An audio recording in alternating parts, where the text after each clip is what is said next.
How can players increase their chances of getting a scholarship? So there's a max amount of scholarships that a team could award based on the division of the school. Division 1 men's gives 4.5, women gives 8 scholarship. Division 2 men and women give 4 scholarships. So depending on what division, the coach has X amount of money to give. So for a player to get a good amount of scholarship, there's 2 factors. One is how strong are you as a player, your ranking.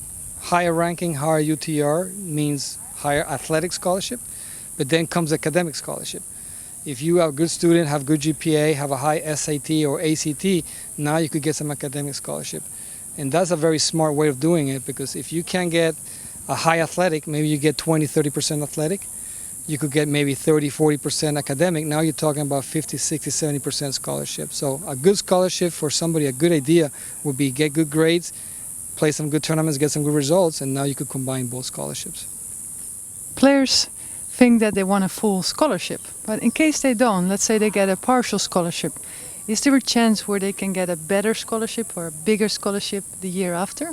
Yeah, that's a great question. The most difficult scholarship is going to be your first year, because the coach doesn't know you that well, doesn't know how your chemistry is going to go with the team, doesn't know if you're going to perform well in the matches. So he's very skeptical of giving you a very high scholarship your first year. So what they do is they give you they award you the scholarship that they have available and they think you deserve. And then after the first year, they'll evaluate your results on and off the court, your academics, and based on that, they will decide they're going to keep your scholarship the same, they're going to increase it, or they're going to maybe take it away or decrease it. So it's a one-year agreement in most universities that could change after your first year. How can a player ask for a scholarship? So players are very anxious about that question, and a lot of them try to rush it. So we always tell the players, don't touch the scholarship topic until deep into the process. So your first communication with the coach is more towards your interest about the school, how good of a student athlete you are, why do you want to go to that school, and if the coach is interested in you, that communication is going to go back and forth. If it's a one-year agreement and the player would like to change because they find a better team or a different school, or maybe they're just not happy, how would that work? Yeah, it happens a lot. You'll be very surprised. A lot of players, just because of the same reasons we talked about, they rush into a university because they got a good offer and they find out they didn't like it, so now they want to transfer. So there's players transferring every year. Coaches are okay with that.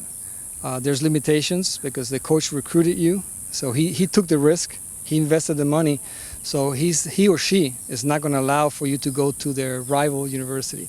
So you are allowed to transfer and play right away in the other school as long as you get a release from the university. And sometimes the release will say, you could transfer to any school except to this, this, and this, because we don't want you to play against us. So you need to get a release from the coach, and then you could transfer. And that's something that's very common. Not something you recommend, and hopefully you don't have to go through that, but it does happen.